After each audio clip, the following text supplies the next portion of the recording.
தமிழ்நாடு நிதிநிலை அறிக்கை 2024-25 தடைகளை தாண்டி வளர்ச்சியை நோக்கி மகளிர் சுய உதவி குழுக்களுக்கு வங்கிக் கடன் இணைப்பு ரூபாய் 35,000 கோடி ஒதுக்கீடு கடைக்கோடி மனிதருக்கும் நலவாழ்வு. மாண்புமிகு தமிழ்நாடு முதலமைச்சர் மக்கள் முதல்வர் முத்துவேல் கருணாநிதி ஸ்டாலின் அவர்கள் ஆட்சி பொறுப்பினை ஏற்று 3வது ஆண்டு.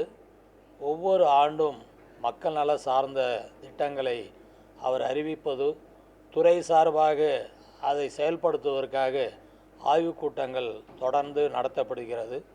அந்த வகையில் இன்றைக்கு நம் தமிழகத்தில் உள்ள 38 மாவட்டத்தில் உள்ளடங்கிய பிற்படுத்தப்பட்ட நல அலுவலர் மற்றும் சிறுபான்மை நல சார்ந்த அலுவலர்கள், அது மட்டுமல்லாமல் புதியதாக சிறுபான்மை சார்ந்த அலுவலர்கள் 5 பேர் முதல் கட்டமாக அனுமதி வழங்கினார் முதலமைச்சர். அவர்களையும் இணைத்து இன்றைக்கு பல்வேறு திட்டங்கள் மக்களிடத்திலே சென்று அடைந்துள்ள நிலையும், மேலும் தொடர்ந்து நிலுவையில் உள்ள பணிகள் உடனடியாக முடிக்க வேண்டும் என்ற நோக்கத்தோடு இந்த ஆய்வை மேற்கொண்டு இருக்கிறோம்.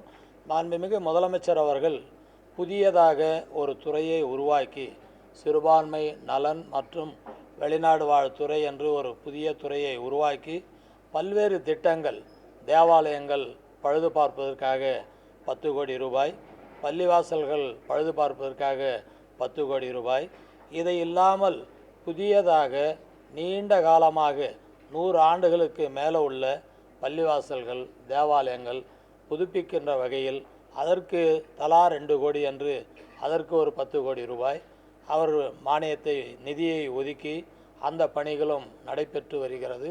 அதில் முதல் கட்டமாக இந்த ஆண்டு பள்ளிவாசல்கள் பராமரிப்பதற்காக 130 நிறுவனங்களுக்கு அந்த 10 கோடி ரூபாய் பகிர்ந்து வழங்கப்பட்டுள்ளது. அதே போல் தர்காக்களுக்கு அந்த தலா 2 கோடி ரூபாய் என்று 3 தர்காக்களுக்கு முதல் கட்டம் வழங்கப்பட்டது.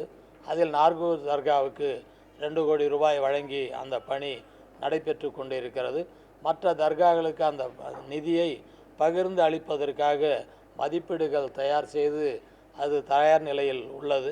இதை போல தேவாலயங்களுக்கு 4 தேவாலயங்களுக்கு தலா 2 கோடி ரூபாய் வீதம் வழங்கப்பட்டு அந்த பணிகள் நடைபெற்று வருகிறது.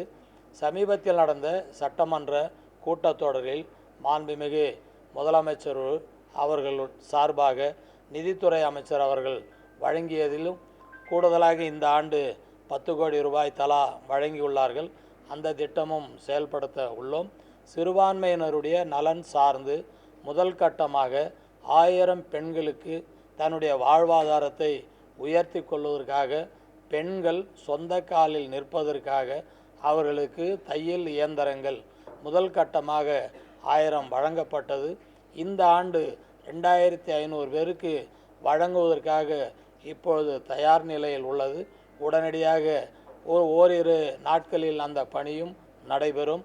உலமாக்கல் நலவாரிய உறுப்பினர்களுக்கு 10,000க்கு மேற்பட்டவர்களுக்கு விலையில்லா மிதிவண்டி வழங்கப்பட்டது. அதே போல் கிறிஸ்தவ தேவாலயங்கள் பணிபுரிகின்ற ஊழியர்களுக்கு நலவாரியம் அமைக்கப்பட்டது. அதனுடைய தொடர்ச்சி தான் இன்றைக்கு நலவாரியத்தின் சார்பாக அடையாள அட்டைகள் வழங்கப்பட்டு வருகிறது.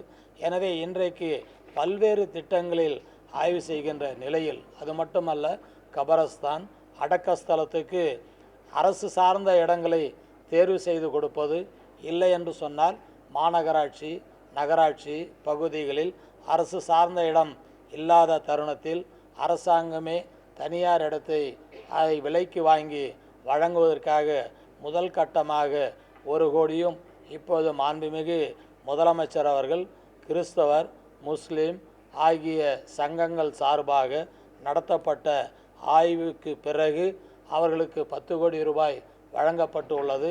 அந்த பணியும் நடைபெறும் என்பதை தெரிவித்துக் கொள்கிறேன். அதே நேரத்தில் உலமாக்கல் ஓய்வு பெற்றவர்களுக்கு மாதம் 3000 ரூபாய் வழங்கப்படுகிறது. அவர்கள் இறந்துவிட்டால் அவர்களுக்கு அவருடைய துணைவியாருக்கு அதில் 50 விழுக்காடு அந்த உதவித்தொகை வழங்குகிறதற்காக மாண்புமிகு முதலமைச்சர் அவர்கள் உத்தரவினை வழங்கியுள்ளார்கள். ஸ்கூட்டி வழங்குவதற்காக அவர்களுக்கு 25,000 ரூபாய் மானியம் வழங்கப்படுகிறது. அதையும் தொடர்ந்து செயல்படுத்தப்படும். இப்பொழுது தொடர்ந்து மாண்புமிகு முதலமைச்சர் அறிவித்திருக்கிற பல்வேறு திட்டங்கள், கல்வி உதவித்தொகை வழங்கப்படுகிறது. 3ஆம் வகுப்பிலிருந்து 6ஆம் வகுப்பு படிக்கின்ற மாணவர்களுக்கு கல்வி எந்த காலத்திலும் அவர்களுக்கு நின்றுவிடக்கூடாது என்பதற்காக ஒன்றிய அரசாங்கம் வழங்கி வந்த நிதியை நிறுத்திய காரணத்தினால் மாநில அரசாங்கம் அந்த நிதியை வழங்குகிறது. அவங்களுடைய வாழ்வாதாரத்தை உயர்த்தி கொள்வதற்காக வங்கிகள் மூலமாக கடன் வழங்கப்படுகிறது. கல்வி உயர்கல்வி பெறுவதற்காக தமிழகத்தில் படித்தாலும் வெளிநாடு சென்று படிக்கிற சூழ்நிலை ஏற்பட்டாலும் அவர்களுக்கும் அங்கே வங்கிகள் மூலமாக கடன் வழங்குகிற திட்டத்தை தொடர்ந்து செயல்படுத்தி வருகிறோம். இந்த ஆண்டு கூடுதலாக செய்ய வேண்டும் என்று மாண்புமிகு முதலமைச்சர் அவர்கள் ஆய்விலே குறிப்பிடப்பட்டுள்ளார்கள். எனவே அதற்காக தான் பல்வேறு திட்டங்களை உடனுக்குடன் நிறைவேற்றுவதற்காக தான் முதலமைச்சருடைய எண்ணங்களை செயல்படுத்துவதற்காக தான் இந்த ஆய்வுக் கூட்டத்தை இன்றைக்கு நாம் கூட்டியுள்ளோம். இந்த ஆய்வுக் கூட்டத்தில் நல்ல தீர்வுகள் காணப்படும் என்பதை மகிழ்ச்சியோடு தெரிவித்துக் கொள்கிறேன்.